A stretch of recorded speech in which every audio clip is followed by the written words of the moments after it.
Welcome back to the channel. In today's video, we will read the updates to continue and end our story of a woman who has a sister claim that she was jealous of her because the poster can't have kids. Then now she show up, demand the poster to maintain her and her baby. If you haven't seen part 1 yet, I highly recommend watching it on our channel first to fully understand the story and its progression. Let's get started. Update. As I mentioned in my last post, my sister Mary and I gave Karen a couple of options for her unplanned pregnancy. The options were termination of her pregnancy, a ticket back to our home country, or to our brother's home country, or she can figure a way to keep her child or put the baby up for adoption. She had until tomorrow to choose since Mary leaves for the East Coast. Well, Karen chose none of the above. She decided to make life so difficult. She is now arrested and more than likely will be deported. Let me explain what happened. A few days ago, Mary decided to leave for a nearby national park to enjoy it one last time before she moves too far away to drive there. She left Karen with a key and some money. Big mistake. Mary and her girlfriend returned yesterday and found out all the locks in their house had been changed. To make it even worse, Ken, Karen's supposed ex, had moved into their house. I know Mary should have seen this coming, but they grew up as best friends. They used to be closer to each other than anyone else, myself included. Obviously, police were called and it was just a major mess. Karen and Ken claimed it was their house. Mary and her girlfriend kept telling them, "No, it's not. It's not even Mary's house anymore." It was sold and the new family that owns it arrives in a few days. The realtor was going to give them a key. The police officers were so done with this mess before it even escalated and asked everyone for their IDs. Ken, Mary, and Mary's girlfriend all had their IDs. Karen only had an expired passport. Karen got arrested on immigration charges.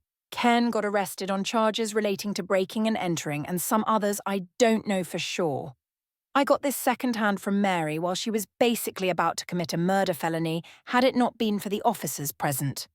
Today I got called about my sister. Her lawyer said she's claiming to be my surrogate and that the baby in her was actually my child. Yep, she tried this. I told the lawyer that I was not looking for a surrogate or adopting a child. I am already fostering and have no space, and that my sister got pregnant by accident with Ken. He asked if I would be willing to foster her baby, since the child would technically be an American. I said absolutely not. He tried to work things with me, explaining my sister will most likely be deported. Otherwise, I just told him if that's the law, then that's how it will be. I asked him to please not contact me about her anymore. As far as I'm concerned, the only family she has is in our home country. Aside from the scare and new locks, Mary is okay. The realtor has copies of the keys for the family that owns the house. And now my sister and I are planning to have no contact with Karen. I don't know what exactly will happen to Karen, nor do I care anymore. Now not even her aunt wants anything to do with Karen and even apologized to Mary and me. As for Ken, well, who knows? I hope he goes to jail, but if he doesn't, I couldn't care less. I now feel like a massive boulder is off my shoulders, and I can just focus on my work and teaching my foster daughter about Star Wars. We have already watched all the original trilogy, and we have a Clone Wars marathon planned for the weekend. I want to thank everyone who sent me well wishes to my sister Mary and me, also to the people that shared advice that I'm so glad I took to heart. This has been probably the worst rollercoaster family mess I've dealt with since my parents' divorce. And it came absolutely from the one person I suspected less. Can't say I have any entitled stories aside from this. Karen was once actually a very good sister, but I guess when money and comfort are involved, people change. Small update that isn't worth a new post. Karen was offered to leave the US willingly, and she will face no negative effects for her status. She called my mum to see if she could convince me to give my sister the money for the ticket.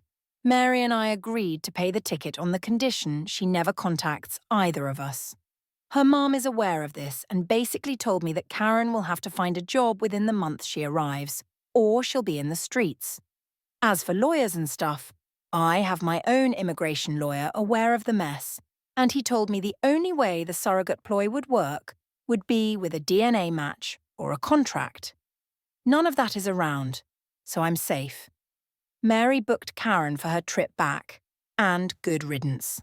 Wow, this whole story is one huge rollercoaster, but like I said, there is still one more update to get to, so let's finish the story with that. I almost made it to a month without hearing from my half-sister, but okay, Reddit, you were right. This might never be over. Also, funny enough, Dear Sis found my post and sent me a scathing email before I blocked her, but that's really not a big story. This one, however, pisses me off. So, as I posted before, my older half-sister Karen was forcefully but not really removed by immigration after going insane and trying to get squatters' rights on a sold house that used to belong to my other half-sister Mary, and she was escorted out. So, I know she left, things were calm for a bit, and in the meantime, I focused on my 4-year-old foster daughter. Let's call her Lily. Lily's mum is one of my oldest friends. She gave birth in the US. But Lily's father is not American and unfortunately passed away when Lily was a baby. My friend was asked to leave the US to do her immigration process off-country. Since she has no one to claim her aside from a minor child, this sadly means she probably won't be able to come into the US until Lily is 18. Because our home country's education system is really bad, she asked me if I could take Lily. By this point, I had already kicked Karen out, so I had an extra room. I told her it was okay if it was in Lily's best interest. Lily and I are tight as thieves, and she's always seen me as her crazy fun aunt. It took a bit, but 3 weeks ago, Lily's guardianship was passed from the state to me, and just in time for Halloween too. We are skipping trick-or-treating this year due to the pandemic, but Lily still wanted to dress up as a Sith. I am so proud of this child, I swear. My mum was incredibly happy about having a foster grandkid, especially since Lily actually doesn't have any other grandparents. So she sent her some fairly fancy Star Wars props. Obviously, we got her dressed up in her Sith outfit and had a mini photo session for Grandma. And my mum posted the pictures on Facebook, so Lily's mum could see them easily. My family and friends went crazy with how adorable Lily looked. She says she's not adorable, she's a Sith. And then Karen strikes back. Mum forgot or decided not to block Karen, and when my half-sister saw Lily's picture, she had some of her best hits, such as, "My 4-year-old looks fat, she's ugly and clearly going to grow up to be a floozy." She looks like a word I can't even say in writing, but it's the word starting in N. That's just a handful. She got called out and told kindly to return to the darkness. But then she started to call my mother at every hour to ask for money, to ask how to contact me, to tell her she was wasting money on a kid that was not really her grandchild and should give her the money for her kid. Karen is not my mum's daughter. Well, eventually my mum figured out how to block her, and Karen got to me through a school friend. She sends not one, not two, but a 16-page long list of demands, or she will sue me. One was getting rid of my foster daughter so I could adopt her baby. Another was an apartment I share with my cousin, left to us by our maternal grandmother. $500,000, my dog, and my cat. Oh, and I need to get her back into the US. There's still more, most of it completely delusional. I sent a copy to my lawyer to try to pursue a no-contact order. In the US, can't do anything in my home country, but I did forward another copy to our relatives, including our eldest brother. He just said to me he'll take care of it.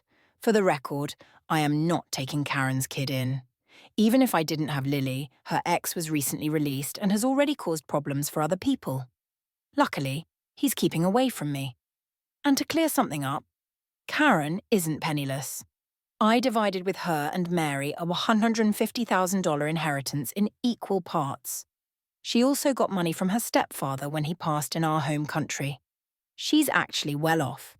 The only reason I never charged rent or asked her for money was that I knew the tuition price was going to be very high and didn't want her to have to take a loan as I did for a time.